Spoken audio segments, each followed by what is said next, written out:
안녕하세요. 저는 물리학과 문동호라고 합니다. 이렇게 만나서 너무 반갑습니다. 아, 네.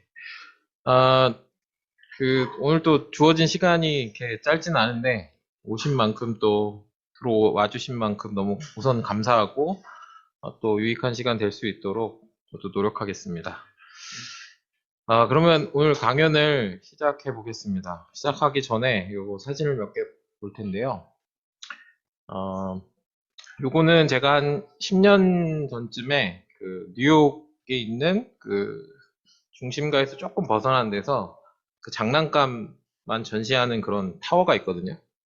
거기 한 4층, 지금은 없어졌는데 그때는 타워가 있었고 4층에 맨 꼭대기가 4층이었는데 거기에 이렇게 레고로 쫙 그 깔린 방이 있어요. 거기 보면 다양한 이런 히어로들이 이게 다 레고로 만든 거거든요. 아마 멀리서 보시면 잘 안 보이실 수도 있는데 이렇게 아주 세세한 것들을 표현할 수 있는 아주 놀라운 그런 광경이었는데 그런 것들을 볼 수가 있었습니다. 그래서 굉장히 흥미로웠고요. 여러분들도 레고를 좋아하시는지는 잘 모르겠는데 저는 개인적으로 굉장히 좋아합니다. 그래서 제가 강연을 할 때 이런 비슷한 주제로 강연을 할 때 항상 레고 얘기를 하는데 몇 가지 더 사진을 보여드릴게요. 네, 요거는 이제 지금 여기 계신 분들은 별로 안 좋아하실 수도 있는데 이게 닌자고라고 제 이렇게 조카뻘 되는 학생들이 굉장히 좋아하더라고요. 네, 이런 것도 보면은 사람들의 상상력을 굉장히 레고라는 그 브랜드에서 굉장히 다양한 방법으로 굉장히 잘 표현해주고 있는 것을 볼 수 있죠. 이렇게 또 이분은 이제 그 시애틀에 살고 있는 그 앨리스 핀치라는 분인데, 이분에 대한 기사가 한 7, 8년 전에 한국에 실린 것을 제가 보고 이게 가져왔는데, 이분이 이거를 다 만든 거예요. 이게 다 레고로 만든 건데, 이게 뭔지 혹시 아십니까? 예. 이미 뭐 눈치는 채셨을 수도 있는데, 이게 여러분들 좋아하는 해리포터가 마법을 열심히 배우는 호그와트 학교를 만든 거죠. 그 소설을 읽으시고 상상력을 발휘해서 만들어가지고 이 작품을 레고에 제안을 해서 제가 그 기사를 읽을 때만 해도 이분이 그냥 평범한 주부셨는데 최근에 찾아보니까 이분이 이제 그 레고 크리에이터로 일을 하고 계시더라고요.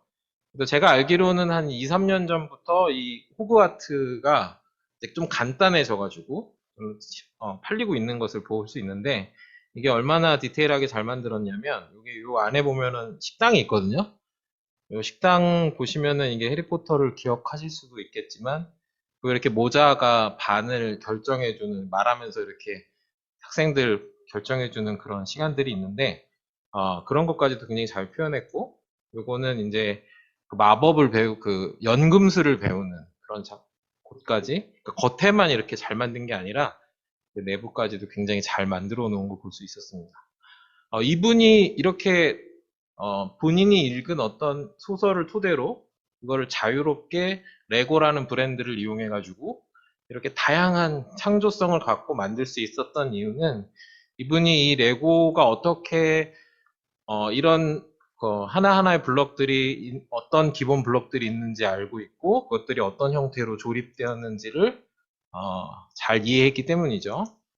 사실 이렇게 레고 블럭들이 쭉 있고 거기에 딸려 있는 우리가 어떤 그 레고 상품을 딱 사면 조립 설명서가 딸려 나오는데 이 설명서를 보고 그걸 순서에 맞춰서 잘 맞추면 우리가 팔고 있는 레고는 쉽게 만들 수 있어요. 그렇지만 방금 보신 것과 같은 그런 이렇게 상품화되어 있지 않은 레고를 우리가 만들어낸다는 것은 이분이 얼마나 이 레고에 대한 조예가 깊고 그 기본 블럭과 그것이 어떤 방식으로 결합되는지를 잘 이해하고 있다는 뜻이죠. 이런 것처럼 이렇게 우주를 여러분이 지금 살고 있는 이 세상, 그리고 여러분이 앉아 있는 이 의자, 그리고 기대고 있는 이 책상, 이런 모든 물질들이 모여서 우주가 되는데, 이 우주가 정말 넓잖아요. 하늘에 이렇게 보면은 알려진 것만으로도 한 10의 23승계의 은하로 되어 있대요. 네, 그 하나의 은하는 또 10의 23승계의 별들로 이루어져 있다는, 별들로 이루어져 있으니까 거의 어마어마한 숫자를 이렇게 셀 수 없을 정도의 굉장히 큰 우주가 있는 거죠. 근데 그렇게 큰 우주가 도대체 무엇으로 만들어졌고, 어떻게 해서 이런 모양들을 갖추고 있는지, 이런 것들에 대한 기본적인 궁금증이 우리 안에 있는 거죠. 그래서 이 아름다운 우주는 어떤 블럭들과 그리고 이런 블럭들이 어떠한 결합 방법으로 구성되어 있을지 오늘 조금 살펴보려고 합니다. 네, 그래서 제목을 이렇게 한번 정해봤습니다. 거대한 현미경으로 우주의 탄생을 엿보다. 너무 제목이 거창한데, 여러분들이 아마도 그 물리학 분야에서 핵하고 입자물리라는 분야를 들어봤을 수도 있을 거예요. 못 들어보셨을 분도 있겠지만 그 분야에 대한 얘기를 좀 오늘 해보려고 합니다. 그래서 이렇게 여러분들과 또 이렇게 여기 참여하신 분들에게 좋은 시간이 되었으면 좋겠습니다. 그래서 이런 차례들로 내용을 소개할 예정이고요. 그래서 사람들이 예전부터 이런 물질들이 도대체 무엇으로 되어 있는지 굉장히 궁금했죠. 그래서 그것을 알 수 있는 가장 좋은 방법은 깨보는 겁니다. 이렇게 계속 깨보는 겁니다. 계속 깨다가 계속 깨고 깨다가 더 이상 깨지지 않는 상황이 분명히 있을 것이다. 여러분들 레고도 보시면 이렇게 손으로 살짝 힘을 주면 이렇게 레고 블럭이 빠지잖아요. 빠지고 그러다가 마지막에 가면은 칼이나 망치를 대지 않고는 더 이상 분해할 수 없는 그 순간이 오잖아요. 그런 순간의 물질이 원자라고 부르자. 그런 순간의 물질을 이렇게 이제 처음으로 기원전 500년경에 데모크리투스가 원자에 관한 얘기를 공식적으로 문헌에 역사에 남겨 있게 되죠. 물론 그 전에도 많은 얘기가 있을 텐데 우리 이제 그 후대까지 남겨져 있는 내용은 이러한 내용들입니다.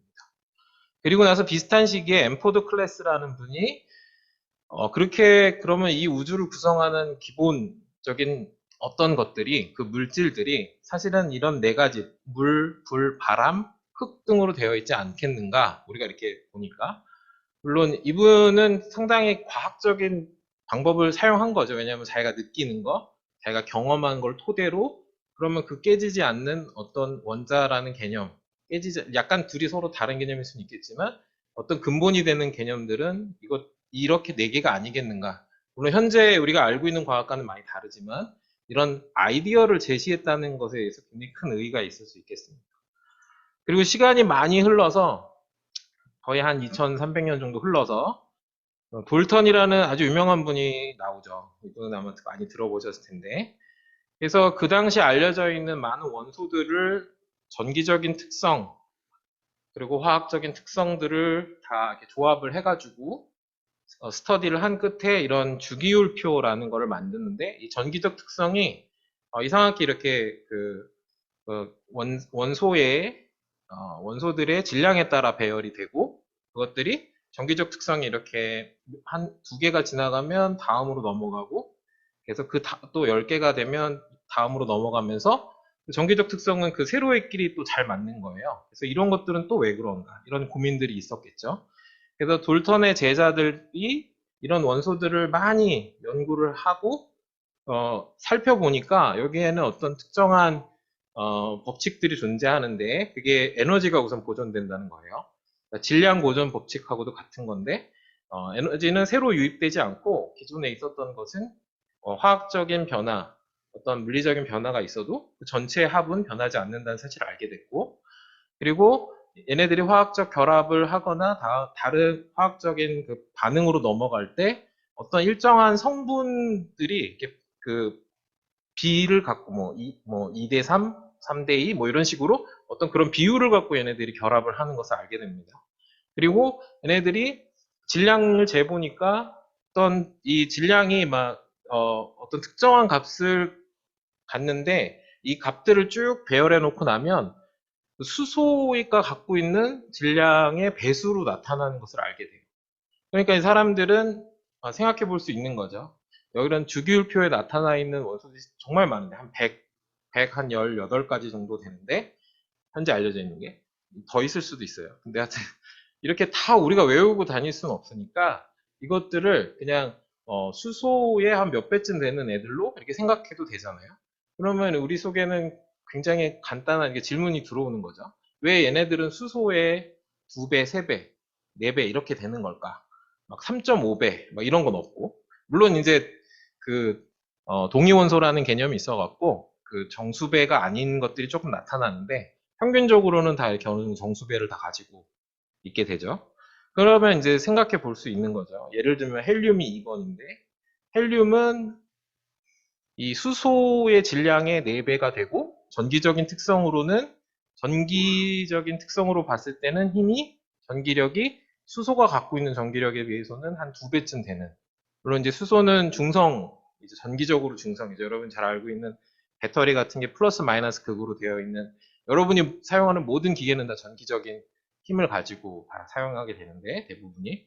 그런 전자가 움직이는 걸 이제 전기적인 힘으로 우리가 볼 수 있는데, 그 전자와 수소를 놓고 보면 얘네들이 갖고 있는 전기적인 힘이 이렇게 또 배수로 늘어나는 것을 볼 수 있게 됩니다.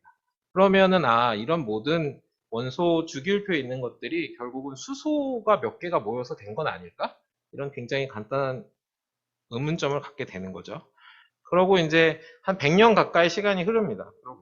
그리고 인류의 기술도 많이 발전하고, 그리고 특별히 이제 한 맥스웰이라는 아주 걸출한 천재 물리학자가 나타나면서 전자기력, 우리가 방금 말했던 그 전기와 자기력의 그 통합이 이루어지면서 전기적인 힘이, 우리가 이렇게 N극, S극으로 나눠져 있는 자기력의 힘이 전기력의 힘과 완전히 다르지 않고, 어떤 전기를 띤 물체가 가만히 있으면 전기를 띠고, 그것이 움직이면 또 자기적인 성질도 함께 갖게 된다는 것을 알게 되고, 그것에 대한 아주 이론적인 바탕을 잘 세워놨어요. 그러고 있다가 그 중에 이 당시 1898년, 그러니까 1900년대쯤에 굉장히 유행한 실험이 있었는데, 그게 음극선 실험이라는 거였습니다. 음극선. 이렇게 전기적인 힘을 줘가지고 그 도체로부터, 금속 도체에서 전기적인 힘을 계속 가하다 보면 그 도체에서 뭐가 자꾸 튀어나와요. 예. 근데 튀어나오는 애들을 이렇게 전기적인 힘으로 플러스 마이너스를 갖다 대보니까 플러스 쪽으로는 딸려오고 마이너스 쪽으로는 멀어지는 그런 상황을 알게 된 거죠. 그래서 여기 이 도체에서부터 전기적인 힘을 가했을 때 뭐가 계속 튀어나오는 애를, 이게 어쨌든 극성을 보니까 플러스 쪽으로는 휘는 걸 보니까 이게 음극일 가능성이 높다. 그래서 음극선이라고 불렀죠. 그래서 이렇게 음극선을 쭉 뽑아내서 옆에 있는 이렇게 부딪히면 빛이 나게끔 하는, 이게 바로 지금 현대의 음극선 실험은 이렇게 생겼어요. 그래서 안에 형광물질을 집어넣어가지고 이렇게 음극선이 지나가면 부딪히면 빛을 내게끔 해서 어떤 궤도로 가는지를 알 수 있게 되죠. 그래서 결과적으로는 이 음극선들은 물질들이 계속 튀어나오는데, 그게 결국은 음극을 갖는 물질이고 걔를 전자라고 처음으로 부르게 되었습니다. 그래서 우리가 이런 아까 말했던 우주를 구성하는 기본 입자들이 여러 개 있을 거라고 생각은 하고 있었는데, 그 중에서 처음으로 전자라는 애를 처음 발견하게 된 거죠. 이 톰슨이라는 분이. 그래서 인류 최초의 이제 입자 물리학자로 불리게 됩니다. 네. 근데 이때에 여러분도 노벨상 하면 가장 유명한 렌트겐이라는 분 있잖아요. 여러분들 건강 상태를 점검할 때 이렇게 엑스레이를 찍을 때 엑스레이를 처음 발견하신 분인데, 그 엑스레이를 발견한 그 상황도 사실은 음극선 실험을 하고 계셨거든요. 그러니까 이 당시에는 모든 과학자들이 이 음극선 실험을 거의 다 했어요. 왜냐면 이게 가장 유명한 실험이었고, 한 가지 입증되지 않았던 게 뭐였냐면, 플러스 마이너스 그걸 갖다 대면 얘가 움직이는데 자기장에는 안 움직이는 거예요. 자기장에 사실 움직여야 되는데, 왜냐하면 전기와 자기가 서로 독립되어져 있지 않기 때문에. 그래서 나중에 알고 보니까 톰슨만 결국은 이 자기장에도 반응하는 음극선을 발견하게 되는데, 그 이유는 이곳에 진공도를 상당히 높여서 그렇게 되거든요. 그래서 빛의 속도라는 요 식을 다 아실 필요는 없는데 이런 관계가 있어요. 그래서 전기장에는 쉽게 반응하는데 요 자기장에 해당되는 양은 굉장히 작아요. 왜냐하면 이게 빛의 속도가 매우 크기 때문에. 그래서 굉장히 정밀한 실험이 필요했고, 톰슨은 그걸 잘 해낸 아주 훌륭한 물리학자가 되었죠. 그의 또 제자 중에 한 명이 이제 러더퍼드라는 사람이 있는데, 이 당시에만 하더라도 어떤 것이 유행했냐면 여러분 잘 알고 있는 그 마담 큐리로 알려져 있는 그 큐리 부인, 예, 그분이 큐리 부인을 통해서 알려진 그 많은 방사능이라는 개념이 이제 막 생겨나기 시작했거든요. 그때는 그게 굉장히 위험한지 몰랐고 지금은 굉장히 위험하다는 걸 잘 알고 있어서 조심스럽게 다루지만 그때는 그게 자꾸 옆에 갖다 대면 불빛이 나오고 이러니까 막 주머니에 넣고 다니다가 이렇게 보여주기도 하고 이 당시에는 그때 아마 그 당시에 포스터 중에 어떤 포스터가 있냐면 아이들 장난감으로도 이 막 원자핵 그 방사능 물질을 이렇게 팔기도 했어요. 굉장히 위험한 일이 벌어진 거죠. 그래서 지식을 제대로 아는 게 매우 중요하다는 것도 보여주는 사례가 되는데 그 방사능 중에 알파라는 애가 있고 베타라는 애가 있고 감마라는 세 가지가 있어요. 그래서 방금 전에 보신 톰슨이 발견한 전자는 베타라는 애고 그 다음에 지금 보여드릴 것이 알파라고 하는 입자입니다.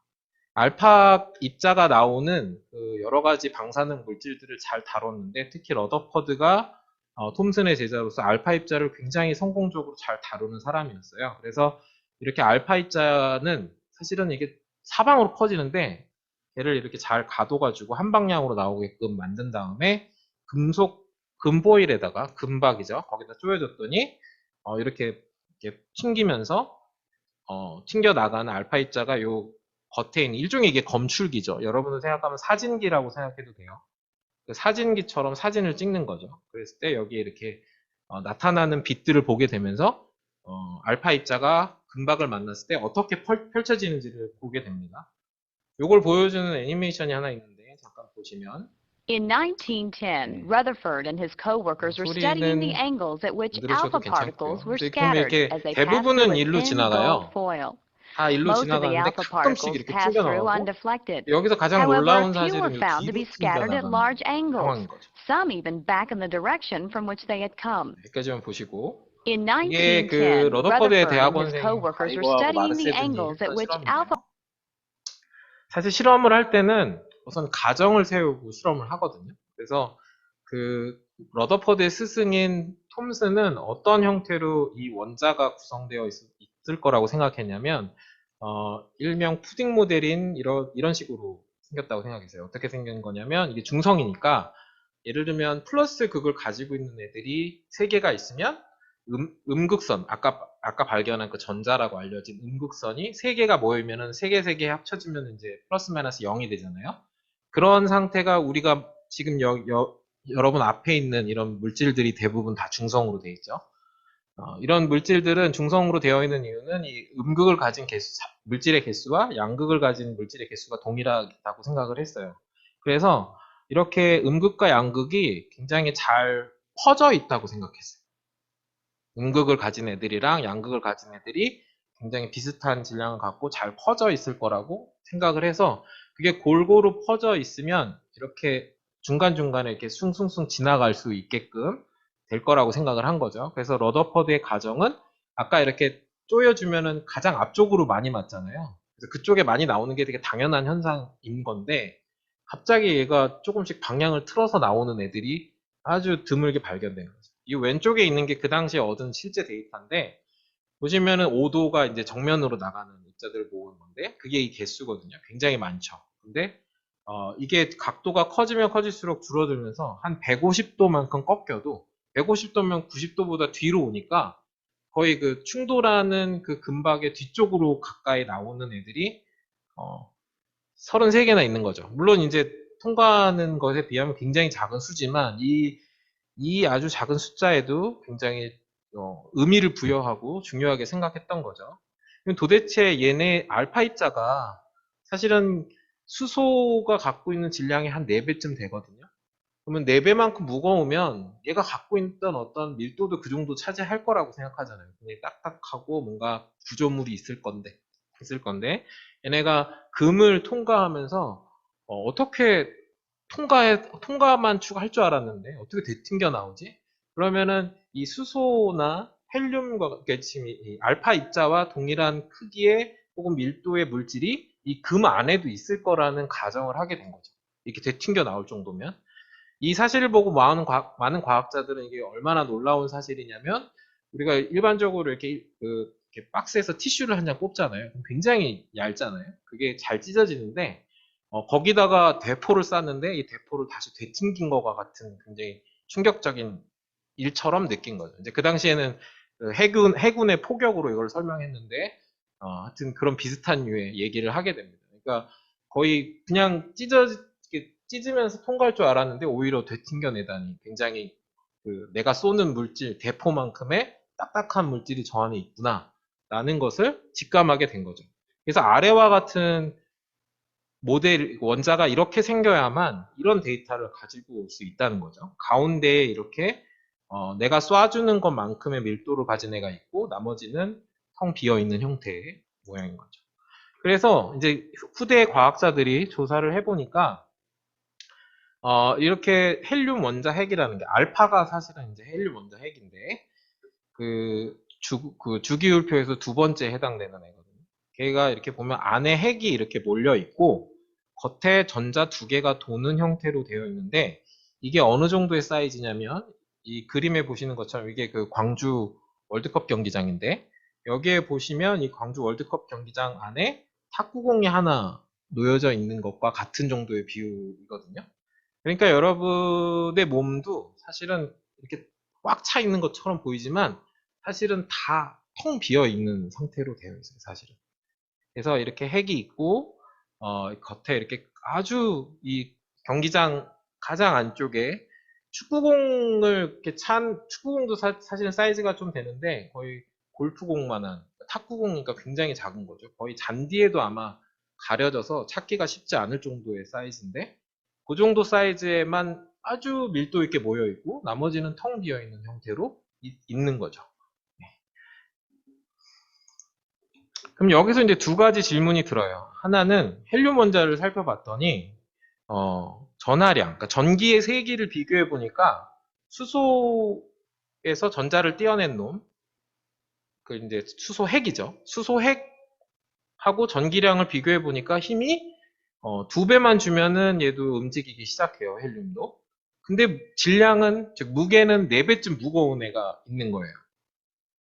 그러면은 이제 사람들은 헷갈리기 시작하는 거죠. 얘가 전기적인 힘을 보면 수소가 두 개 모여 있는 애 같은데 이게 질량으로 보면은 수소가 네 개가 모여 있는 것처럼 보이는 거죠. 그러면 두 개냐 네 개냐 이게 이제 사람들이 고민이 쌓인 거죠. 그리고 그렇다 보니까 그러면 수소에서 아까 이렇게 핵이 있고 전자가 도는데 수소는 핵이 가운데 하나만 있고 바깥에 전자 하나가 도는 케이스인데 전자를 딱 빼버리고 난 요 수소 핵, 요 핵이 두 개만 있는 거고 실제로는 그러면 네 개 같이 보이는 이유는 사실은 두 개가 아주 새로운 종류의 입자가 들어있는데 얘는 수소랑 아주 유사하나 전기력만 안 띠는 애. 질량은 똑같은데 전기력이 없는 그런 새로운 입자가 있을 수도 있겠다. 그러면은 이게 이제 설명이 되죠. 두 개 수소 핵 두 개, 그리고 전기 안 띠는 수소 핵 두 개. 그러면 이제 헬륨 4개짜리가 생기는 거죠. 그럼 이제 두 번째 질문은 아까 그렇게 넓은 운동장 안에 그 가운데 보이지도 않는 곳에 이렇게 다들 다닥다닥 모여 있는데 얘네들이 사실 모여 있는 게 굉장히 신기한 거거든요. 왜냐하면 아까 말했듯이 같은 전기력을 주면 서로 밀어내고 반대 전기력을 주면 서로 잡아당기는데 얘네들은 지금 가운데에 같은 전기력 두 개가 붙어 있잖아요. 얘네들이 사실은 계속 멀어지면서 이 운동장을 다 돌아다녀도 부족할 판에 얘네들이 다 그렇게 떨어져야만 하는데 얘네들이 잘 모여 있는 이유는 우리가 그동안 알고 있던 이제 뉴턴에 의해서 알려진 중력과 그 다음에 전기력을 알고 있었는데 전자기력을 알고 있었는데 이 전자기력을 통해서 밀어내려고 했던 것보다 더 큰 힘이 얘를 가둬두고 있는 거구나 라는 아이디어가 생기는 거예요. 그래서 새로운 입자가 존재한다는 가능성이 생겼고, 그 다음에 새로운 힘이 존재해야만 이 상황을 설명할 수 있는 거죠. 1932년에 체드윅이라는 분이 어떤 사람들이 한 실험을 재해석하면서 그들이 발견한 입자가 중성자라는 상황을 얘기해 줍니다. 그러면서 아까 수소 원자 핵으로 불렸던 애를 양성자로 부르기로 했어요. 왜냐하면 전자가 갖고 있는 전하의 극성은 반대인 양성을 띠니까 양의 극을 갖는 물질, 그래갖고 양성자라고 부르기로 했고, 그 다음에 전자가 있고, 그게 수소를 만드는 건데, 헬륨은 수소 핵인 양성자 2개하고, 걔랑 똑같이 생겼는데, 극이 없는 중성자 2개가 있어서, 이렇게 헬륨 핵을 만들고, 전자가 2개가 있는 그런 모델을 제안하게 된 거죠. 그러면 이 두 가지 질문이 다, 해소가 되는 거죠. 그러면 이제 그런 모여있는 핵의 힘은 어떻게 되는 거냐? 그게 또 궁금한 건데, 그때 당시에 일본에 그 처음으로 노벨상을 받게 된 유카와 히데키라는 과학자가 나타나서 이것을 설명하게 됩니다. 양성자하고 중성자 사이에는 어떤 이렇게, 우리가 이렇게 농구공을 이렇게 패스하면 공을 딱 받으면서 힘을 느끼잖아요. 그런 것처럼 내가 힘을 줘서 보내고 받으면서 힘을 느끼듯이 어떤 두 물질 사이의 힘을 느낄 때는 어떤 그 농구공이 왔다 갔다 하는 것처럼 그 입자가 왔다 갔다 하는 모델을 세우거든요. 그래서 양성자하고 중성자 사이에는 그 파이온이라고 하는, 이런 건 좀 어렵겠지만 그냥 이렇게 흘려서 들으시면 돼요. 그래서 새로운 또 입자가 나타나서 그걸 가지고 양성자, 중성자를 이렇게 묶어두는구나. 이거는 굉장히 센 힘이구나. 그래서 스트롱 폴스라고 불렀고, 또는 이걸 뉴클리어 포스, 핵력, 여러분이 잘 아는 원자폭탄, 뭐 이런 개념들, 그 원자력 발전의 원리가 기본이 되는 그런 새로운 힘, 이게 전자기력보다 더 센 강한 힘이 있다는 걸 알게 된 거죠. 이걸 핵력이라고 부르고, 그 핵력을 갖기 위해서는 이 파이온이라는 입자를 주고받아야 된다. 파이온 같은 농구공을 주고받아야만 그 주고받는 사람들이 힘을 느낄 수 있는 것과 같은 원리로 새로운 힘을 설명하게 됩니다. 그래서 이렇게 러더퍼드의 원자 모형이 이렇게 거의 해결이 돼요.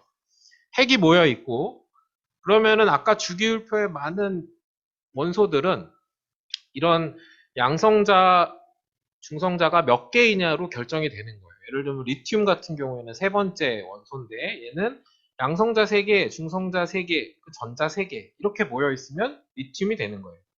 그러니까 우리가 사실은 리튬과 헬륨이 완전히 다른 불과 바람과 같은 존재인 줄 알았는데, 알고 봤더니 안에를 들여다보니까 그냥 수소 2개짜리와 수소 3개짜리 이런 식으로, 그러니까 양성자 2개하고 양성자 3개짜리, 중성자 2개짜리, 중성자 3개짜리 이런 식으로 아주 간단하게 그냥 기본 입자가 있고, 얘네들의 개수로 이 주기율표에 있는 것들이 설명될 수 있다는 것을 이제 사람들이 이 모델을 통해서 보여주기 시작하죠. 근데 이 모델에는 아주 심각한 문제가 하나 있었는데, 그게 뭐냐면 이렇게 예쁘잖아요. 우리가 지금도 원자력 발전 이런 거 보면은 핵이 있고 근처에 이렇게 전자가 이렇게 도는 것처럼 나와 있는데, 이 회전을 하면은 전자가 회전을 하면은 그냥 회전을 못 해요. 방향을 바꾸려면 내가 이렇게, 예를 들면 내가 옆으로 움직이려고 하면 발로 이렇게 한번 차줘야 되잖아요. 그냥 똑바로 쭉 걸어가다가 왼쪽으로 틀으려고 하면 오른쪽으로 발로 차줘야 몸을 틀을 수 있는 것처럼, 그쪽으로 에너지를 뿜어내줘야만 얘가 방향을 바꿀 수 있어요. 그래서 그렇게 방향을 바꾸면서 에너지를 내뿜는 현상을 제동복사라고 불러요. 그런 제동복사를 통해서, 그러니까 전자가 계속 궤도를 돌려면 계속 에너지를 뿜어내야 돼요. 실제로 있는 일입니다. 그래서 그걸 이용한 게 포항에 있는 방사간 가속기가 전자를 계속 돌리면서 그 전자의 접선 방향으로 계속 빛이 나오는, 그 빛을 이용해 갖고 여러 가지 물성도 검사하고 의학적으로도 활용하는, 포항에 있는 방사간 가속기가 그런 형태로 되어 있는데, 그래서 전자는 그렇게 그냥 돌 수는 없어요. 계속 빛을 내면서 자기 에너지를 잃게 돼 있는데, 에너지를 잃다 보면 속도가 줄어들어서 이 궤도를 유지할 수 없게 되는 거죠. 그래서 이거를 해결하기 위해서 나타난 게 이제 양자역학이라는, 여러분이 많이 들어봤지만 잘 알 수 없는 그 개념, 양자역학이 이제 등장하게 되는데, 여러 번 듣고 많이 들어서 아는 것 같지만 잘 모르는, 사실 잘 이해하기가 힘들죠. 왜냐하면 이 양자역학의 기본적인 개념은 에너지가 연속적이지 않다는 데서부터 출발하거든요. 그러니까 연속적이지 않다는 거는 여러분이 앉아있는 자리가 이렇게 의자가 쭈루룩 붙어 있는 게 아니라 이렇게 책상을 한 칸을 두고 다 앉아 있잖아요. 이런 것처럼 여러분이 앉을 수 있는, 물론 책상 위에 앉아도 되죠. 그렇지만 좀 책상에 앉는 순간 굉장히 주목을 받게 되잖아요. 그러면 사람들이 다 의자에 앉겠죠? 그런 것처럼 의자에 앉아 보면 의자에만 앉고 싶은 거죠. 그런 것처럼 그 중간에 책상을 거리를 두고 그 허락된 자리가 있는 거예요. 에너지가 존재할 수 있는. 이거는 사실 우리가 좀 이해하기 어려운 개념이죠. 이제까지는 에너지는 굉장히 연속적으로 변하는 줄 알았는데, 그러니까 얘가 이렇게 돌면서 에너지를 잃고 갈 수 있는 곳이 없어요. 이 중간이 이게 갭이 있기 때문에. 그래서 걔는 그냥 그 궤도를 잘 돌아야 돼요. 에너지를 잃지 말고 잘 돌아야 돼요. 근데 그럼 왜 그러냐? 아, 이건 사실 잘 몰라요. 이건 그냥 자연이 그런 거예요. 이 네이처가 그렇게 되어 있어요. 양자역학을 따르는 네이처이기 때문에. 그래서 이 궤도를 돌면 뭐 물론 물질파라는 개념으로도 설명할 수 있지만 어쨌든 그 하나를 정해진 궤도를 돌면 특정한 에너지를 갖는 애들만 허락되고 거기에서는 안정적으로 더 이상 에너지를 잃지 않고 전자가 돌 수 있어요. 그래서 원자 모델은 이렇게 양자역학의 도움으로 해결이 됩니다. 해결이 되는 것처럼 보이죠. 예. 원자핵과 전자가 전기력으로 이렇게 결합이 돼 있죠. 그러고 이 중성자와 양성자들은 핵력으로 결합이 된 것을 유가와라는 사람이 설명해줘서 이것도 해결이 됐어요. 그리고 전자가 안정적으로 분포하고 있는 것도 양자역학으로 잘 해결해서 굉장히 행복했는데, 그러던 어느 날 우주에서 새로운 입자가 하나 등장하게 됩니다.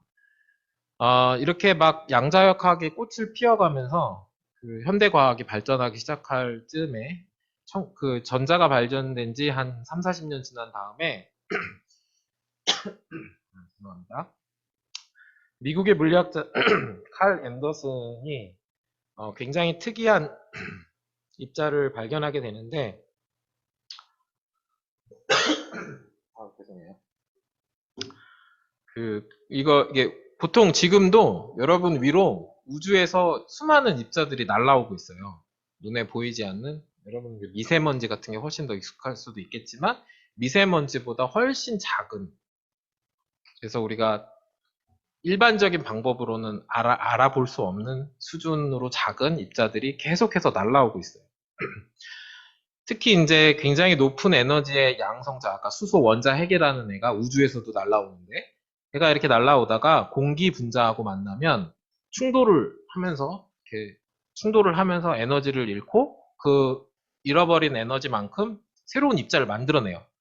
그때 나오는 입자가 이게 파이라고 쓰는 그리스 문자로 생긴 건데, 그게 나오고 얘는 되게 안정화되어 있지 않기 때문에 금방 다른 입자로 바뀌거든요.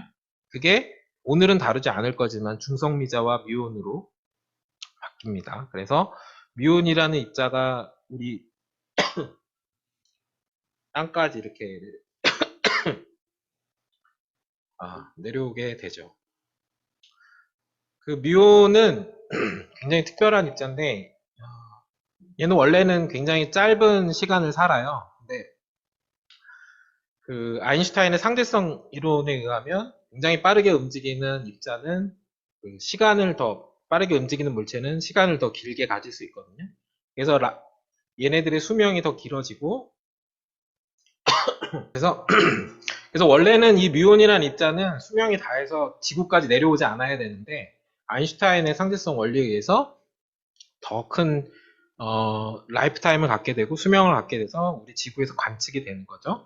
그것을 처음으로 발견한 사람이 칼 앤더슨이라는 분이고, 이때 이 뮤온의 질량을 측정해 보니까 이게 그 100 MeV라는 에너지를 가졌어요. 이게 그냥 아인슈타인의 E는 mc제곱에서 나오는 개념이라, 이건 그냥 이런 거는 뭐 그냥 보시면 될 것 같아요. 에너지가 그냥 한 요 정도 되는. 예, 그래서 그 100 정도 되는 에너지라고 생각하시면 될 것 같아요. 100 정도 되는 에너지를 갖는 입자가 발견이 됐는데, 그 유가와가 아까 처음에 말했던 양성자하고 중성자 사이에서 힘을 주고받는 그 농구공 같은 애가 있었잖아요. 그 파이온이라는 친구였는데, 그 친구의 질량이 한 150 MeV 정도 되거든요.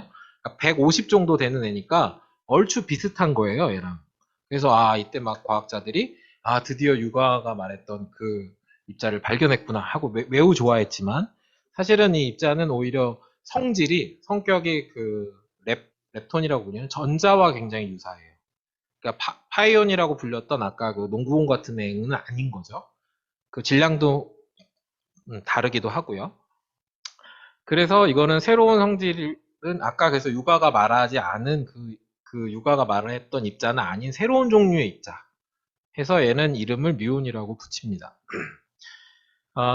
근데 이게 왜 중요하냐면 그동안 우리가 생각하고 있는 것은 이 우주를 구성하는 것은 대부분 물질은 다 그 아까 주기율표에 나와 있는 그런 원소들로 구성되어 있고 그 원소들은 양성자와 중성자와 전자면 다 해결이 됐어요. 거기서 우리가 조금 더 이제 새로운 개념을 집어넣어서 그 양성자하고 중성자끼리 모여 있을 때 타이온이라는 입자를 하나만 더 가지면 우리는 이 원자를 이해하는데 더 이상의 그 입자가 필요하지 않은 거예요. 그래서 여러분을 구성하는 몸, 이 책상, 뭐, 이 컴퓨터 이런 모든 것들은 딱 그 정도만 알면은 되는 거죠. 근데 문제는 그 입자를 이 물질을 구성하는 데서 오지 않는 새로운 입자가 있다는 거를 처음으로 알게 돼요. 그러면 이제 사람들이 기존에 세웠던 가정에서부터 이제 또 흔들리기 시작하는 거죠. 그리고 이때 또 무슨 일이 있었냐면, 뭐 지금은 굉장히 여러분들이 잘 받아들이고 있지만, 반물질이라는 게 있어요. 반물질은, 빛이 이렇게 날아가다가 특정한 에너지가 되면은 전자 두 개로 딱 갈라지거든요. 그러면은, 근데 얘가 원래 빛은 중성이었으니까 하나가 마이너스면 하나는 플러스를 가져야만 중성이 되잖아요. 전자랑 완전히 똑같은 애인데 플러스 전하를 갖는 전자도 있어요. 그래서 얘는 양전자라고 부르는데 이 양전자가 전자의 반물질이거든요. 그러니까 반물질이라는 개념은 그냥 똑같은 물질인데 전하량이 반대인 애들을 다 말해요. 이때 당시에 굉장히 우연한 시기에 이 전자에 반대되는 애가 나타난 겁니다. 이게 그 궤적인데, 얘가 이렇게 지나가다가, 이게 납이거든요. 굉장히 밀도가 높은 지구상의 물질 중에 하나인데, 얘를 만나서 에너지를 잃고, 원래는 이렇게 날아갔어야 되는 애가 이렇게 궤적을 틀어버리는 모습을 보여주죠. 그래서, 얘가 이렇게 요걸 통해서 이 궤적을 남긴 우리는 딱 이걸 봤을 때 딱 궤적만 보이거든요. 근데 위에서 왔는지 아래에서 왔는지 알 수 없지만 이 그림을 보면 이 납을 하나 놓음으로 인해서 물질이 밑에서 왔다는 것을 알 수 있어요. 그러면 이렇게 휘는 정도를 보고 질량을 측정할 수 있는데 얘가 전자랑 똑같은 거예요. 아주 그 휘는 정도가 딱 전자랑 똑같은데 우리가 알고 있는 전자랑 반대 방향으로 휘는 거를 보고 반물질을 처음으로 본 거죠. 굉장히 놀라운 발견이었죠. 그리고 나서 사람들이 이제 조금씩 막 멘붕에 빠지기 시작하는데 또 이상한 입자들이 막 나타나기 시작해요. 그 중에 하나가 이게 그 안개상자라는 걸 이용해 가지고 찾아본 건데 이게 막 입자의 궤적들이에요. 이게 전자, 양성자 이런 애들의 궤적들이에요. 그러면 이렇게 위아래로 자기장을 걸어주면 전자가 직진하다가 자기장 만나면 확 휘거든요. 그래서 이렇게 다 막 휘는 모습들이고 근데 특별하게 여기 아주 V자 모양으로 쫙 갈라지는데 여기 특별한 거는 다른 건 다 연속적으로 이렇게 오잖아요. 근데 얘는 이 앞에가 아무것도 없어요. 이 앞에 뭐가 없는데 갑자기 두 개가 딱 갈라지는 것처럼 보이는 거거든요. 그래서 이게 조사를 해보니까 얘네 두 개의 갈라진 애들을 잘 조합을 해갖고 조사를 해보니까 아까 그 뮤온이라는 애의 한 5배쯤 질량이 높은 입자인 K온이라는 입자가 나타나요. 얘도 몰랐던 애가 생긴 거죠. K온. 이거 이상하다. 그래서 이상한 입자라고 스트레인지 파티클이라고 부릅니다. 그래서 이 입자들이 발견된 역사를 보면 1920년대 양성자가 발견되고 1930년대 물론 이제 1900년대 전자가 발견되고 그다음에 1930년대 중성자 그다음에 방금 양전자가 발견됐죠. 그리고 미온이 발견되고 그리고 40년대 넘어가서 1950년대에 파이온, K온, K온이 등장하면서 이제 이상한 입자들이 등장하기 시작하고 이제 막 시그마, 델타, 막 뭐 이렇게 그 사이 이제 막 더 이상 쓸 수 없는 그리스 문자들이 막 나오게 되죠. 그래서 처음에 이게 되게 좋았어요. 왜냐면 이게 하나당 다 노벨상이었거든요. 이거 입자 하나씩 발견할 때마다 얼마나 좋았겠어요. 계속 입장 하나씩 나올 때마다 노벨상 하나씩 타니까 너무 좋았지만, 근데 문제는 이게 계속 나온다는 거예요. 입자가 또 있어요. 여기 보면 로우, 뭐 오메가, 에타, 뭐 그러니까 더 이상 보통 그리스 문자를 붙여서 굉장히 이게 고급하다는 말이 적정하려는지 모르겠지만 어쨌든 그리스 문자를 써가지고 우리가 입자들을 다 표기해 왔는데 이제 더 이상 막 쓸 그리스 문자도 없어질 정도로 이게 끝이 아니에요. 여기 뒤에 보면 또 나와요. 뒤에도 1970년대 이후에 참 바텀 이런 쿼크이라는 놈을 얘기할 건데 막 이런 입자들도 막 나오기 시작하면서 1990년대 얼마 안 됐죠? 지금으로부터. 예, 이때 탑이라는 입자까지 나오면서 너무 많은 입자가 있는 거예요. 이거는 우리가 처음에 이 주기율표를 다 외우지 말고 굉장히 기본 내부 구조에 있는 기본 입자를 이해해서 우리가 그들의 그냥 적절한 조합으로 한번 이해해 보자고 했던 이 입자 물리학자들의 그 아이디어에 찬물을 끼얹는 거죠. 또다시 또 다른 주기율표가 필요한 거예요. 이제 이거를 해결할 만한. 그래서 아주 이제 큰일이 난 거죠. 그래서 그 당시에 등장했던 사람이 누구냐면 겔만이라는 사람이 물론 이제 겔만만 했던 건 아닌데 다양한 이론 물리학자들이 입자들 그때 앞서서 발견된 입자들 이런 형태로 이렇게 이게 육각형인데 육각형에 요거 두 개를 모아놓으면 총 8개 입자잖아요. 요렇게 하고 요건 이제 하나 더 오면 9개지만 요 에타를 빼면 한 8개가 돼요. 8개로 요렇게 배열을 하면은 되게 잘 맞는 거예요. 그래서 이 사람이 그 인문학적 소양이 좀 뛰어나가지고 불교에 있는 팔정도라는 그 개념을 가져와서 요 각각의 입자들을 배치하는 것처럼 처음에 시작을 했어요. 그랬는데 해보니까 입자를 배열해 보니까 이게 팔각형은 아니고 육각형으로 나오고 가운데 중심에 두 개를 놓으면은 이제 8개 입자를 배열할 수 있게 되죠. 이거를 이제 옥텟이라고 부르는데 그리고 또 어떤 입자들은 이렇게 위에 4개, 3개, 2개 볼링 핀 놓듯이 10개를 배열할 수 있죠. 이게 이제 디커플렛이라고 부르는데 이렇게 배열을 해보니까 배열이 잘 돼요. 그 일종의 입자 물리의 주기율표가 만들어진 거죠. 이런 식으로 배열을 하면은 잘 배열이 돼요. 근데 문제는 이게 왜 이렇게 배열이 되는지는 잘 몰라요. 그래서 겔만이라는 사람이 뭐라고 주장을 했냐면 이분이 겔만인데 그 양성자가 우리가 알고 있는 가장 작은 기본 입자잖아요. 근데 실제로 양성자도 그 안에 뭐가 또 있다는 거예요. 그 안에, 양성자 안에 수소가 제일 작아서 수소 원자핵이 이 세상을 다 구현하는 줄 알았는데 수소 원자핵 안에도 또 다른 입자들이 또 있을 수 있다는 거를 얘기를 가정을 했고 그것이 입자가 총 3개, 이 당시만 해도 이제 6개가 아니라 이제 3개, 위에 3개 입자들을 가지고 그동안 발견된 입자들을 다 배열할 수 있다고 생각한 거예요. 그러면서 요 3개의 입자들은 3개가 모여서 양성자가 되는데 그 양성자가 이렇게 딱 되면서 얘네들이 갖고 있던 색채를 잃어버리는 게 꼭 빛이 이렇게 빨강, 파랑, 녹색이 모여서 한 곳에 비추면 하얗게 되잖아요. 그런 것처럼 이게 진짜 색깔이 있는 건 아닌데 그냥 힘의 종류가 세 종류여서 세 종류를 구분했을 때 다 모이면 하얀색으로 아무 뉴트럴하게 그러니까 중성인 것처럼 보일 수 있는 개념을 도입한 게 컬러라는 거예요. 그러니까 전자가 갖고 있는 전기력이 플러스 마이너스이듯이 새로운 종류의 그 힘이 있고 그것을 표현하는 것이 이 3가지. 예, 힘의 종류가 3가지인 거죠. 음극과 양극이 그러니까 전기력은 2개인데 요거는 3개인 거죠.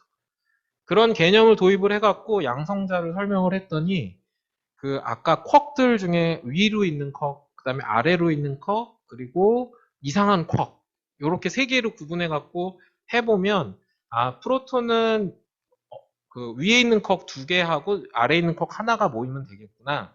그다음에 이 중성자는 또 그 아래에 있는 쿼크 2개하고 위에 있는 쿼크 하나가 모이면 되겠다. 이렇게 개념을 정해보고 나니까 그 앞에서 보이는 입자들이 이렇게 다 설명이 되는 거예요. 그래서 이게 굉장히 놀라운 아이디어긴 하죠. 근데 문제는 한 번도 이 입자, 요 쿼기라고 불리는, 여러분들이 오늘 이제 배워가셔야 될 것 중에 하나가 이 쿼기라는 건데, 우리가 알고 있는 수소가 가장 작은 원소를 또 구성하는 아주 작은 또 다른 세 개의 입자들, 더 기본 입자, 이렇게 쿼기 있는데, 쿼 세 개가 만드는 게 아까 수소 원자 핵이었고, 중성자도 만드는 거죠. 그런 식으로. 예. 그래서 이 쿼크를 근데 문제는 한 번도 이 단독으로 쿼크를 본 적이 아무도 없어요. 지금까지도 없어요. 이 안에 이런 걸 이제 속박됐다 그래서 이 양성자는 있는데 양성자 안에 있는 쿼크 3개가 있는 거는 우리가 알겠어. 실험적으로 봐도 알겠어. 근데 이 쿼크 하나를 잡아 빼서 보려고 하면 볼 수가 없어요. 이게 굉장히 쉽지 않은 거죠. 예. 그래서 여러 가지 아이디어를 내고 찾고 있습니다. 근데 이게 어떤 증거가 있냐면 이제 가장 작은 전하량이 전자가 갖고 있는 전하량인데 그 전하량보다 그 전자가 갖고 있는 전하량보다 작은 전하량이 아직도 한 번도 발견된 적이 없어요. 그러니까 얘가 양성자 하나가 갖고 있는 전하량이 전기적인 힘의 세기가 전자가 갖고 있는 전자 힘의 세기랑 같았는데 그것의 3분의 1 정도 돼야만 설명이 되거든요. 3분의 1 정도 작은 전하를 한 번도 아직도 못 찾았어요. 아무리 열심히 찾아도. 예, 그게 굉장히 신비하지만 그래서 쿼크는 많은 사람들이 처음부터 받아들이는 개념은 아니었어요. 그랬는데 그러던 어느 날 이제 그 아까 그 8개, 10개 이렇게 구분을 했었는데 여기 구분을 10개짜리로 구분하다 보니까 요 끝에 한 자리에 있는 입자가 아직 발견이 안 됐거든요. 그래서 이 쿼크이라는 게 진짜 있으려면 요 놈이 있어야 된다라고 사람들이 제안을 하기 시작한 거죠. 근데 결국은 얘가 한 20년 정도 지나서 1964년에 오메가라는 입자로 발견이 돼요. 그래서 노벨상을 받게 되는데 이게 최초로 그동안은 우리가 다 실험적으로 뭘 발견해가지고 얘를 설명하기 위해서 막 이론을 도입했었는데 이 입자는 우리가 걔네들을 설명하기 위한 이론을 도입해가지고 예측한 최초의 입자예요. 그러니까 이 이론이 맞으려면은 여기에 입자가 있어야 돼요. 그랬는데 실제로 1964년에 이 입자가 발견됨으로써 이 쿼크이라는 것이 실존한다는 것을 사람들한테 이제 이렇게 어필이 된 거죠. 그래서 이게 지금까지 알려진 우주 블록들입니다. 오늘은 UD 뭐 이렇게 S에 대한 얘기를 했는데 쿼크는 현재로 알려진 거는 총 6개의 쿼크로 되어 있고요. 그리고 전자 그리고 뮤온 타우라고 하는 이건 좀 쿼크하고는 좀 다른 종류의 전자와 성질이 같은 기본 입자 그리고 이제 굉장히 신비로운 중성미자라는 세 개가 있고 그리고 얘네들이 힘을 주고받으려면은 요 전기적인 힘을 주고받으려고 하는 빛을 상징하는 이 감마라는 게 있고요. 그리고 이런 그 쿼크들 사이에 또 주고받는 힘들이 글루온 그리고 G하고 W라는 입자들을 이렇게 막 농구공으로 주고받는 아까 농구공 얘기했었잖아요. 그 걔네들이 이렇게 존재하는 거죠. 그리고 이제 이걸 통해서 4가지 기본 힘이 있다는 걸 알게 돼요. 중력, 그리고 그 다음에 전기력, 전자기력, 그리고 핵을 만드는 핵력, 스트롱 폴스 강력, 그리고 그 다음에 양력이라는 얘기를 오늘 안 했는데 이 중성미자랑 같이 수반하는 중성미자가 나올 때 중성미자를 잡아두는 힘이 양력이거든요. 근데 이거는 전기력과 핵력보다 조금 작아서 양력이라고 부르는 거예요. 그렇게 4가지 힘과 이 12개, 16개, 16개의 입자들로 구성됐죠. 근데 이 중에서 이 이론, 이거를 설명하는 게 이제 표준 모형이라는 거예요. 스탠다드 모델인데, SM이라고 하는데, 여기서 얘네들이 질량을 가지려면, 특별히 이제 G하고 W는 예상했던 것보다 너무 큰 에너지를 갖는 거예요. 그래서 이 얘네들이 그냥 질량을 가질 수가 없기 때문에, 얘네들이 질량을 가지려면 얘네들한테 질량을 주는 입자가 필요했어요. 그게 여러분이 들으셨을 수도 있는데 2012년에 발견된 힉스라는 입자고 그렇게 해서 이 17가지의 입자가 지금까지 알려진 우주를 구성하는 입자인 이 기본 블럭들이 되고 이 4가지 힘이 이 결합 방식이 되는 거죠. 자, 그럼 여기까지 진짜 힘들게 달려오셨는데 이걸 어떻게 찾았냐? 이 얘기를 조금 하고 마무리를 하려고 합니다. 혹시 근데 이게 쉬는 시간이 있나요? 혹시 약간 2시간 계속 가는 건가요? 예. 아, 그렇진 않아요? 예. 그러면은, 조금만 힘을 내서, 예, 여기부터든 좀, 영상들이 좀 나오니까, 예, 그냥 편하게 들으시면 좋을 것 같아요. 그럼 어떻게 이런 거를 알아냈냐? 사실 굉장히 쿼크가 보고 싶은 거죠, 사실은. 왜냐하면 이제 물질이 이렇게 있는데, 물질 내부에 우리가 분자라는 게 있다는 건 우리 좀 잘 알죠, 이거는. 이 정도는 알죠. 그래서 분자가 있고, 분자를 구성하는 물질이 원자라는 것도 우리가 좀 잘 알고 있어요. 그래서 원자 핵은 아까 설명드렸던 그 러더퍼드의 모델처럼, 물론 이제 완전 러더퍼드의 모델은 아니고 전자 구름으로 되어 있지만, 어쨌든 그냥 개념을 떠올리는 데는 도움이 돼요. 그래서 원자 있고 원자 안에 핵이 있었죠. 그 핵은 양성자고 중성자로 되어 있고 그 양성자는 쿼크가 되어 있더라. 이게 오늘의 스토리입니다. 근데 이걸 어떻게 발견했냐면 이제 이런 현미경 같은 광학적인 도구들을 이용해 가지고 물질을 봤고요. 뭐 손에 있는 세포 크기 이런 것들도 다 보죠. 그리고 이제 조금 더 전자현미경 같은 거는 이게 광학현미경은 빛을 이용해서 반사되는 거를 보면서 보는 거고요. 그러니까 우리가 눈으로 직접 볼 수 있는 가시광선 영역을 이용하는 거고, 전자현미경은 전자를 이용해 갖고 전자를 쏴서 어떻게 반응하는지를 보고 그거를 다시 이미지화 해갖고 보는 게 전자현미경이에요.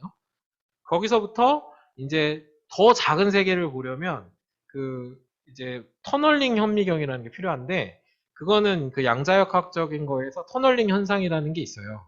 원래는 그 우물 안에 어떤 에너지 안에 갇혀 있어야 되는 입자가 확률적으로 아주 드물게 바깥으로 빠져나오는 현상이 있거든요.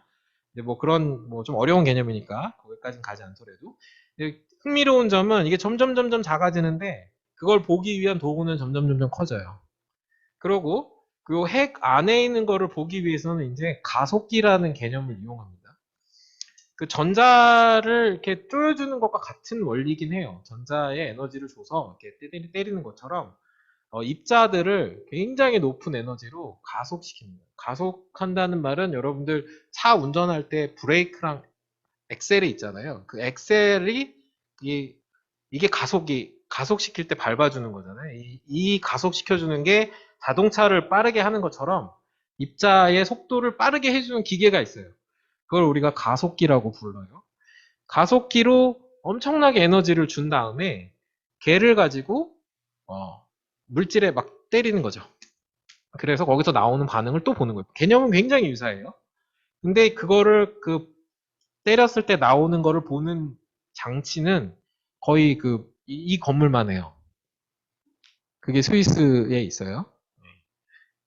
그거에 대한 얘기를 점점점 커지죠. 굉장히 작은 세계로 가려면 이게 되게 아이러니하죠. 예.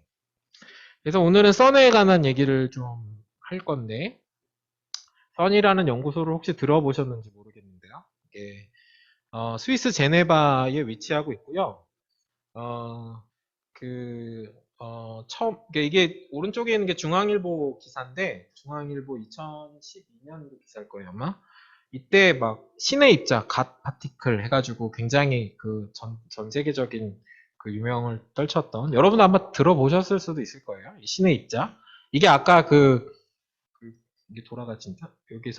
여기서 이 힉스라는 입자가 신의 입자거든요. 우리의 모든 질량을 부여해주는 입자. 그게 발견됐다는 거예요. 2012년에. 그 당시에 저도 여기서 박사과정을 하고 있었는데. 그래서 오피셜하게 2013년에 이걸 분석을 12년에 실험을 했고 13년에 분석한 결과를 발표해서 결국은 그거를 제안했던 피터 힉스와 엉글렛이라는 사람이 2013년에 노벨상을 받게 되면서 이 표준 모형이 완성이 되죠. 근데 이 써니라는 연구소는 유럽 공동 핵 입자 물리 연구소예요. 이게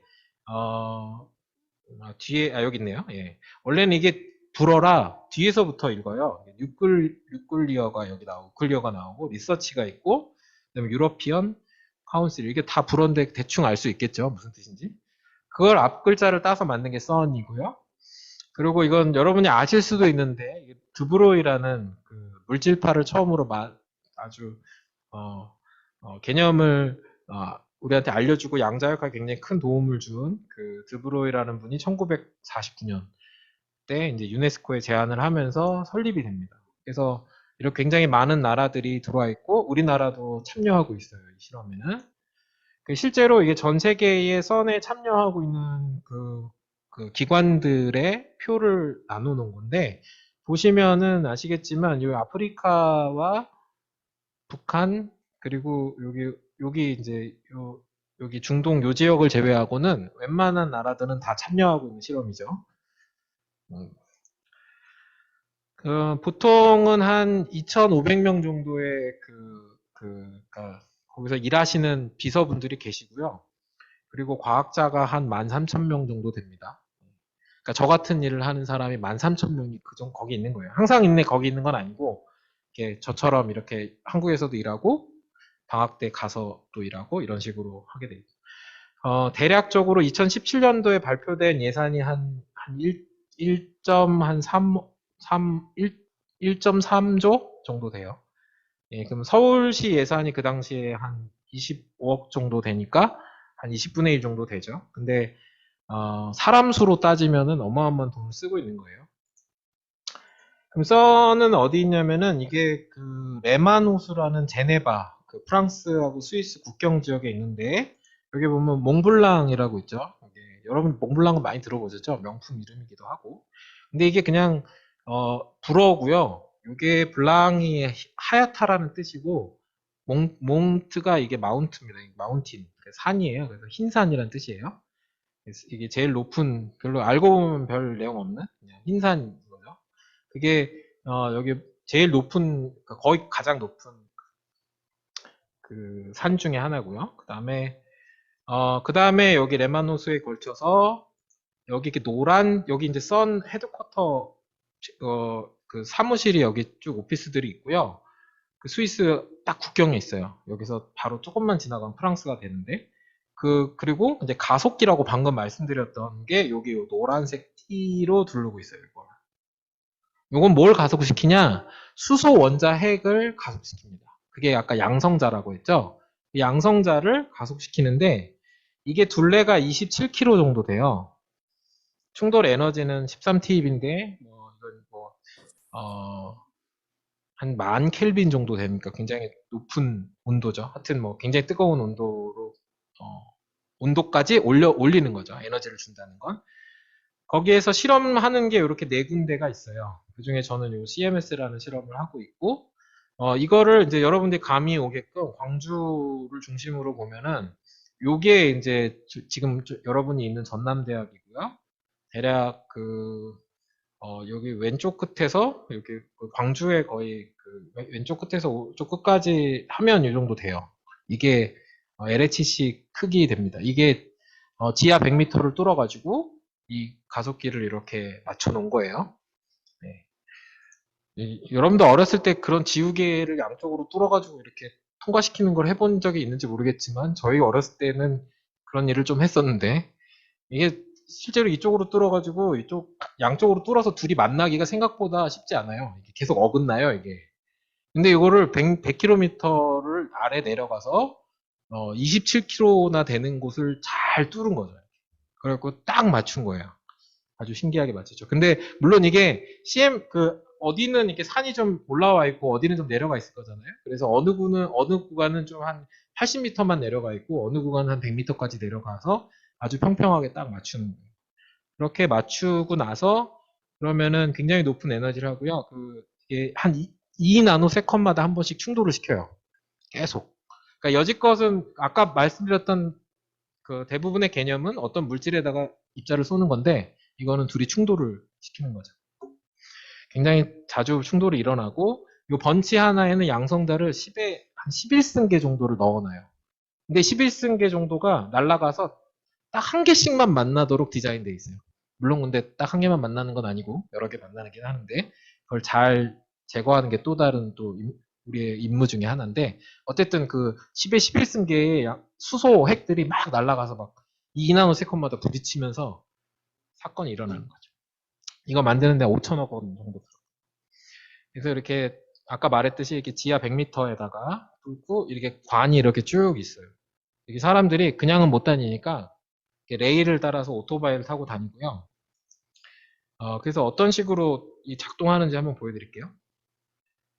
그래서 처음에 이렇게 수소를 두 개를 이렇게 계속 부스팅을 시켜서 요거는 다 예전에 했던 실험들이에요. 다 이제 제가 많이 생략을 했는데 실험을 한두 번 한 게 아니고 굉장히 오랜 기간, 50년대부터 계속해서 실험을 쭉 해와서 지금의 LHC라는 거를 만든 거죠.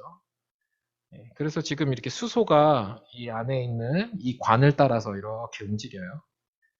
그러면 이게 지금 여러분 수소의 뷰로 여러분이 보는 겁니다. 수소 지금 프랑스 국경을 지났죠. 그러면 이게 양성자에 아까 쿼기 3개가 있다 그랬죠?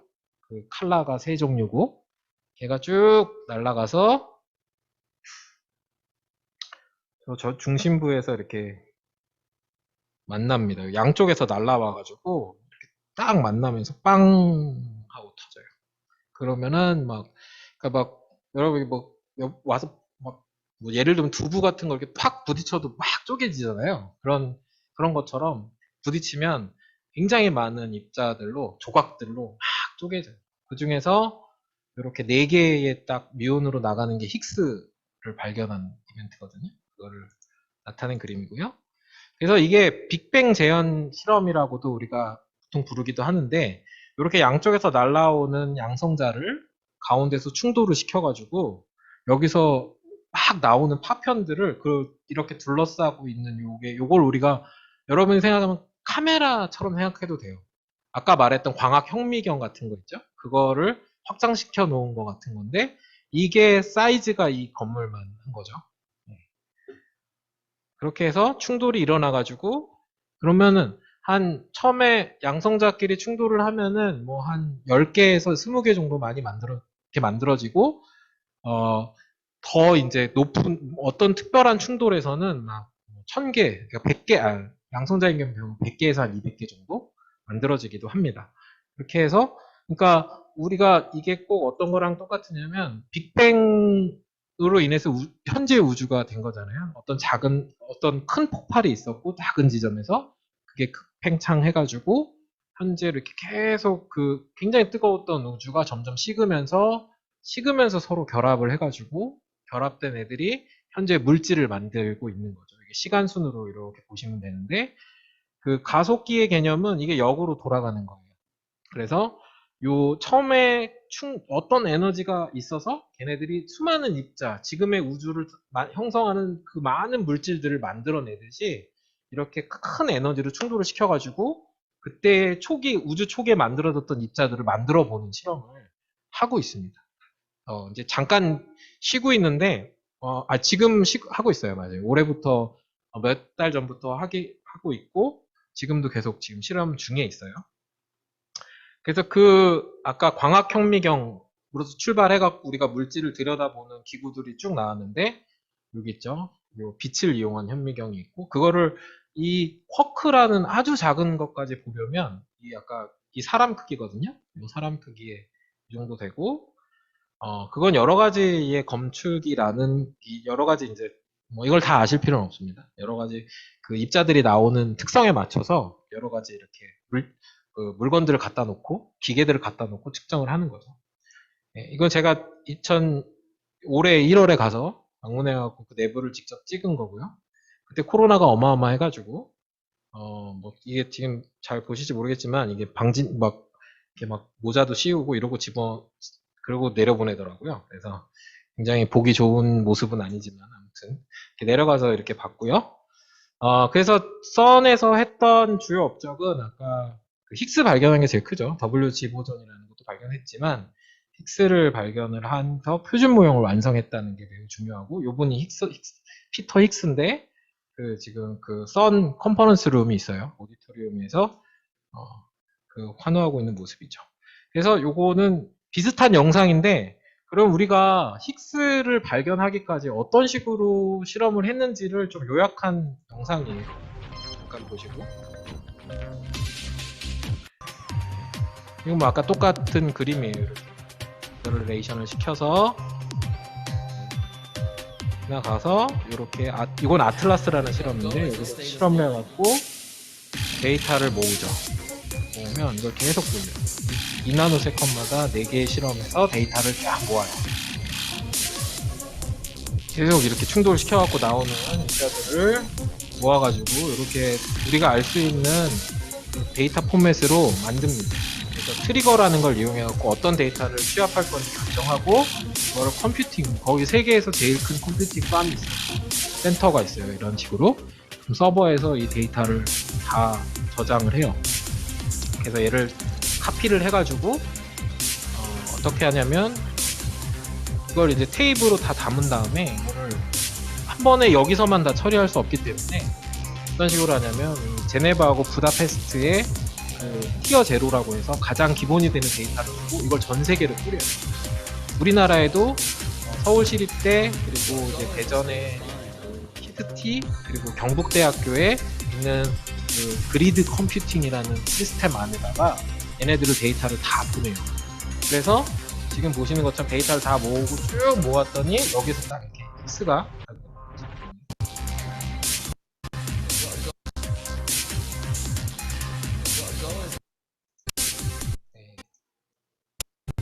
요게 방금 보는 것처럼 요게 원래 예상했던 거에서 올라오는 모습인데 그걸 통해서 여기 보시면 정지가 안 되네요.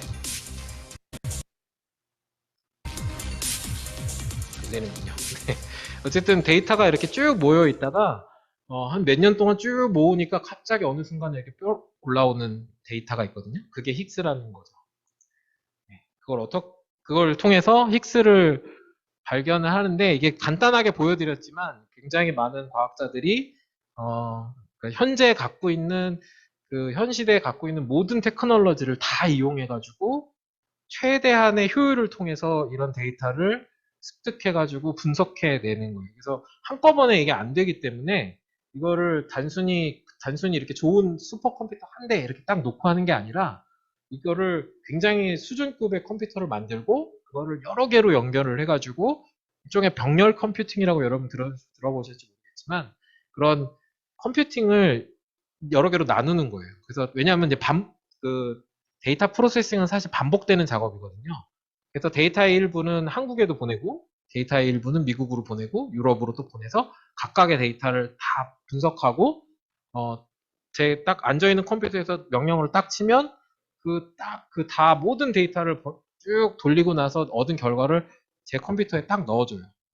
이런 시스템으로 딱 구형돼 있고 이 컴퓨팅 기술을 이용해서 한 가장 큰 프로젝트 중에 하나가 그 인간의 유전자 분석한 거 있죠? 그것도 이 컴퓨팅을 가지고 한 결과입니다. 자, 그럼 이제 여기까지는 이제 이런 가속기라는 걸 이용해서 굉장히 높은 에너지를 충돌시켜서 우주 초기처럼 입자가 생성되는 순간을 재현해가지고 우주가 처음에 어떻게 만들어졌는지, 입자가 어떻게 생성됐는지를 연구한다고 말씀을 드렸는데 여기서 조금 더 나아가서 그러면 우주가 처음에 입자를 생성할 때 모습은 어땠을까? 이게 또 궁금하잖아요. 그 얘기를 하고 마무리하도록 하겠습니다. 네, 계속 반복되니까 조금 이제 좀 익숙해질 수도 있는데 이 물질이 쿼크로 되어 있다. 이게 오늘의 결론 중에 하나예요. 원자핵이 있고. 근데 쿼크들은 이런 그 컬러 차지를 갖고 있어서 우리가 생력학, 양자 생력학이라고 부르는 어떤 이론에 의해서 설명이 됩니다. 근데 얘네들을 아까 말했듯이 쿼크를 단독으로 뽑아내서 볼 수 없다고 했잖아요. 왜냐면 쿼크는 얘가 잡아 뜯으려고 하면은 그 글루온이 너무 많은 에너지를 가져가기 때문에 잡아 뜯으려고 하면서 글루온이 쪼개지면서 다시 입자를 만들거든요. 그래서 그 입자 안, 그 양성자나 이런 애들, 그걸 강입자라고 부릅니다. 양성자 같은 애들 중성자 안으로 싹 숨어버려요. 그래서 쿼크를 볼 수는 없는데 이 한 가지 아이디어를 주면은 우리가 볼 수가 있을 것 같아요. 어떤 거냐면 우리가 지금 이게 우주의 진화인데 현재 그 우주가 처음에 만들어졌을 때 모습인데 요거를 시간의 흐름이 이렇게 되죠. 처음에 빅뱅이 있고 이렇게 쭉 우주가 팽창하면서 오는데 이걸 거꾸로 올라가 보면 여기가 별이에요. 그 다음에 요거는 이제 원자를 만드는 원자가 되기 전에는 아까 전자랑 핵이 있었죠. 그러면 전자랑 핵을 한번 떼어내어 봅시다. 그러면 이제 요 상태가 되는 거예요. 그러면 핵은 아까 양성자하고 중성자들로 이루어져 있었죠. 그러면 그 양성자하고 중성자들이 이 상태가 되는 거죠. 이 상태가 지금 생성된 거예요. 그럼 그거를 다시 한번 또 벗겨내 보는 거예요. 계속 거꾸로 올라가서. 그러면 양성자, 중성자가 되기 전에는 쿼크들만 있어야 될 거잖아요. 그렇죠? 이론적으로 생각해 보면 쿼크들만 있는 상태로 만들어 가보자 하는 게 우리 아이디어고, 그 쿼크들만 있는 상태를 우리가 쿼크 글루온 플라즈마라고 불러요. 플라즈마는 딴 게 아니고 그냥 우리가 이온화 한다고 하잖아요. 수소에서 이렇게 전자를 떼어내는 작업을 이온화 한다고 하는데, 이게 보통은 그 액체 상태에서 이온화를 많이 시키거든요. 근데 가스 상태에서 이온화되는 거를 플라즈마라고 하고, 대표적인 게 형광등이 플라즈마 상태에 있어요. 이게 가스 상태에서 이온화가 일어나니까 둘 사이 전기력이 발생하면서 빛이 나는 거죠.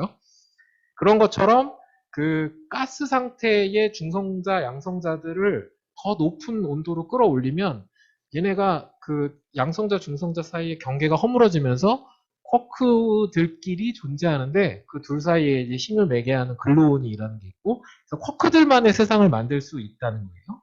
그리고 그게 실제로 우주가 처음 만들어진 다음에 10의 마이너스 3승 초 지난 다음에 세상이 쿼크들과 글루온으로 가득 찬 세상이었을 것으로 예상이 되거든요. 이거 너무 당연하죠. 왜냐하면 계속 양파의 껍질을 벗겨보면 중심으로 가듯이 양성자를 벗겨내면 쿼크하고 글루온밖에 없으니까, 그런 상태를 이제 실제로 실험으로도 만들 수가 있어요. 어떻게 만드냐면, 아까는 수소 핵을 충돌시켜서 입자를 막 생성했잖아요. 그 실험을 하는데 이번에는 덩어리로 부딪혀 보는 거예요. 막 예를 들어서 이렇게 차락을 조그맣게 만들어서 던지는 게 아니라 차락 자체를 그냥 던져서 두 개를 합쳐보는 거예요. 굉장히 높은 에너지로. 그때 사용되는 물질이 납이에요. 납은 아까 말했듯이 밀도가 가장 큰 물질 중에 하나고, 얘를 서로 이렇게 아주 높은 에너지로 가속을 시키는, 아까 그 똑같은 가속기 안에서 가속을 시켜서 전기적인 힘으로 얘네들을 충돌을 시키면 처음에는 이렇게 팬케이크 모양처럼 날라와요. 원래는 둥그런 애들인데 이 방향으로 이제 그 아인슈타인의 상대성 이론 때문에 이렇게 찌부러져요. 그래서 팬케이크로 날라와서 이렇게 쿵 하고 부딪히면 여기 아주 특별한, 아주 걸쭉한 뜨거운 상태가 막 만들어져요. 이게 우주 초기의 상태랑 굉장히 유사하다는 거죠. 그걸 우리가 코클론 플라즈마라고 부르고, 그런 다음에 잠깐 요게 만들어졌다가 그러면 굉장히 빠르게 이렇게 팽창하면서 온도가 식거든요. 꼭 라면 끓일 때, 물 끓일 때 물 위는 굉장히 뜨겁지만 조금만 지나도 금방 식잖아요.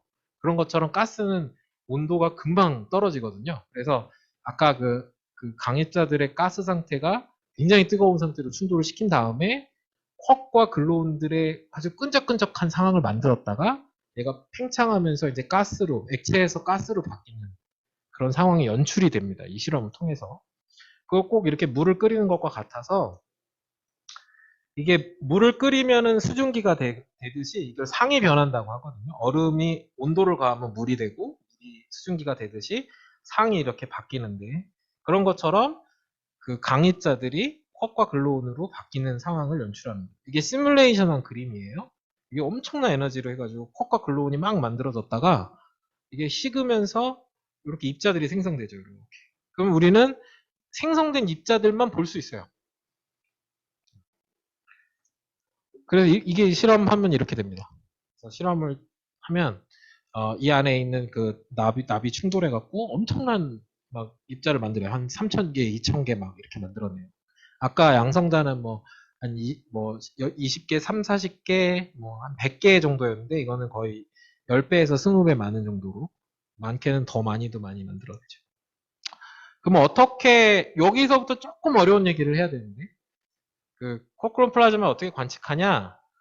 이거는 뭐를 관측하는 거랑 똑같냐면, 여러분들이 한번 상상을 해보실 때 물컵이 있어요. 물컵을 지금 우리가 눈으로 보면 물이 있죠.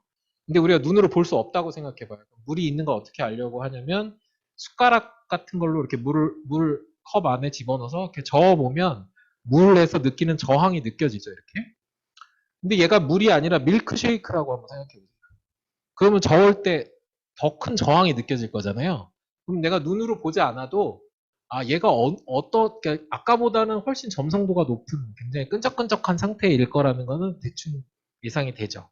그런 것처럼 우리가 눈으로 직접 볼 수는 없지만 그 어떤 그 밀크쉐이크를 통과해서 나오는 애들이랑 그 다음에 그 물을 그냥 통과해서 나온 애들의 상황을 보고 아 밀크쉐이크였을 때는 어땠을 것이다 혹은 물이었을 때는 어땠을 것이다를 짐작하는 일을 해볼 수 있죠. 그런 것처럼 이제 남납 충돌이랑 그다음에 요 양성자 충돌을 비교를 해요. 그래서 실험은 생각보다 분석은 간단해요. 실제로는 안 간단하지만 그냥 간단해요. 뭐가 간단하냐면 양성자 충돌을 딱 시킨 다음에 A라는 입자의 개수를 세요. A. 10개 나왔네? 아, 10개가 만들어지는구나. 양성자에서 이렇게 충돌을 하면. 근데 납을 충돌을 시켜요. 그리고 다시 A의 개수를 세요. 그러면 10개가 또 나와요. 아, 그러면 양성자 충돌하거나 이 덩어리를 충돌했을 때나 별로 차이가 없구나. 라고 생각하고 있죠. 하지만 이렇게 양성자 충돌에서 10개가 나왔는데 남납 충돌을 했더니 13개가 나왔다. 그러면 갑자기 3개가 생긴 거죠. 그러면 이상한 거죠, 이제부터는. 그리고 혹은 10개가 아니라 3개밖에 안 나오더라. 그러면 7개가 없어진 거죠. 그러면 이제 이런 식으로 그 아까 이제 우리가 눈으로 보지는 못하지만 숟가락을 집어넣어서 이렇게 밀크쉐이크였는지 물이었는지를 그 느껴보는 것처럼 그 물질을 통과해서 나오는 어떤 특정한 입자의 개수를 세가지고 얘가 막 점성도가 높으면 잘 못 빠져나올 거 아니에요.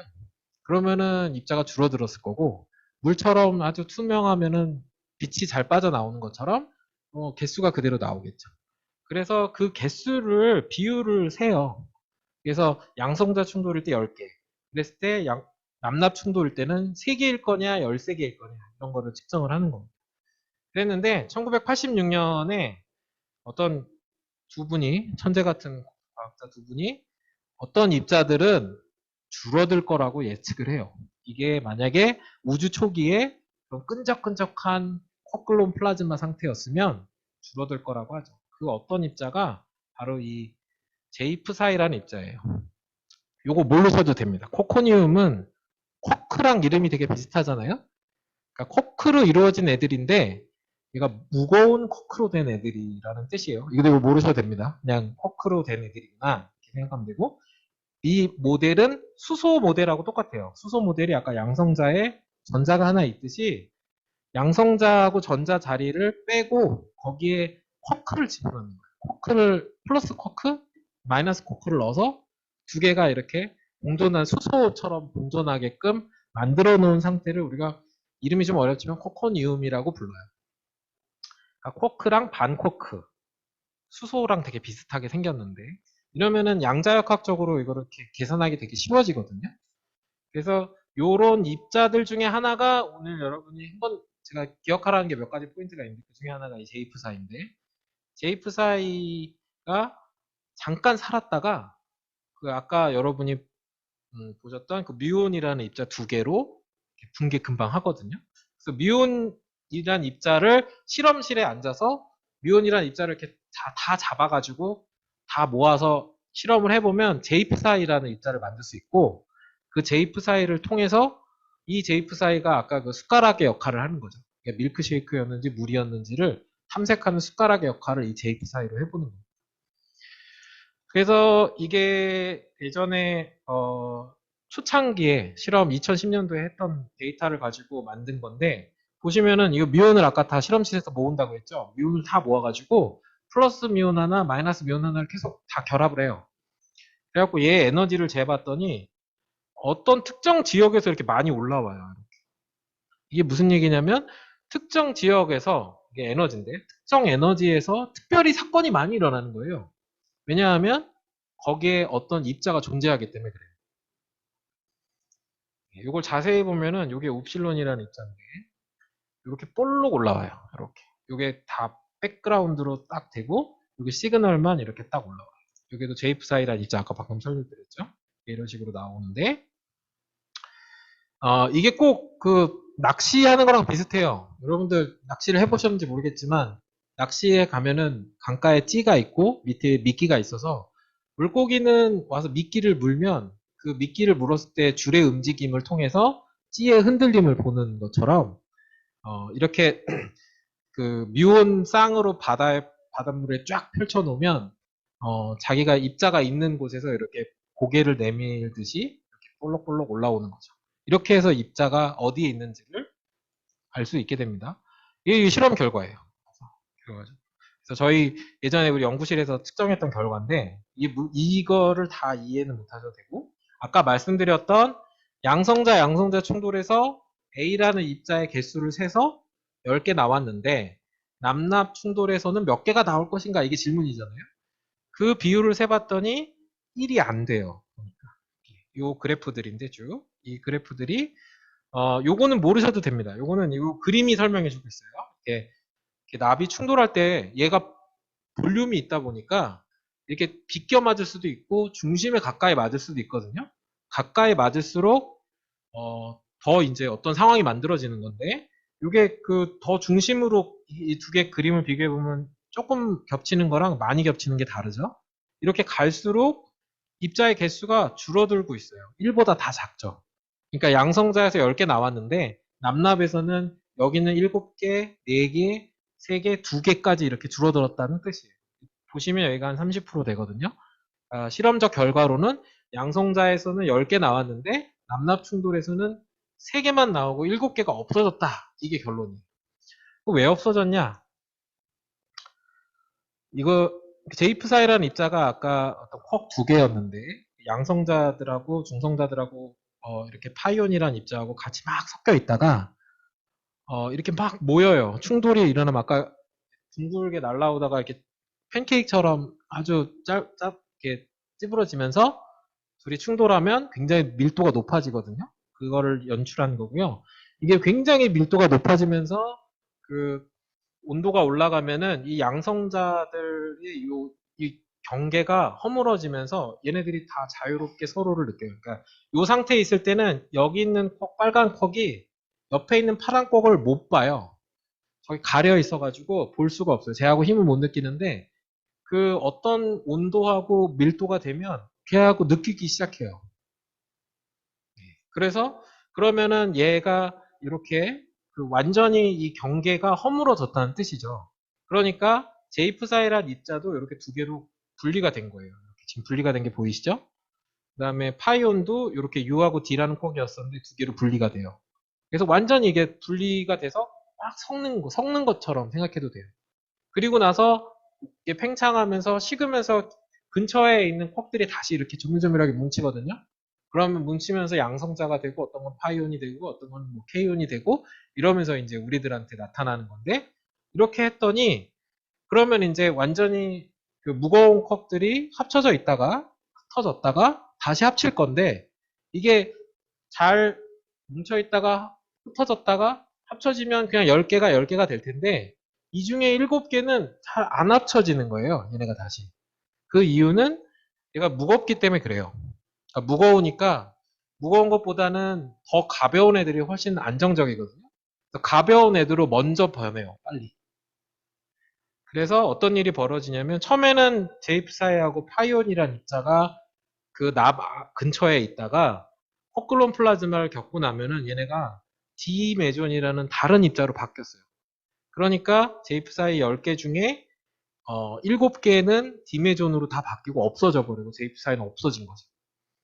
그래서 이 제이프사이 개수가 10개에서 3개로 줄어들었다는 것을 보고 아 이게 코클론 플라즈마가 있었기 때문이구나 라고 생각하는 겁니다. 네, 이게 좀 어려운 얘기죠. 네. 네, 그래서 아까와 같은 이런 실험 결과가 나오는 거예요. 이렇게 1보다 작은 30%만 남고 7개는 다른 입자로 바뀌었다는 것을 알 수 있게 됩니다. 이걸 통해서 우주 초기의 상태인 코클론 플라즈마를 연구를 하고 있고 올해 말에도 12월 한 달 동안 이 실험을 또 할 계획이에요. 그래서 또 새로운 사실을 알아낼 수 있겠죠. 새로운 지금까지 알아낸 것들을 쭉 정리한 표고요.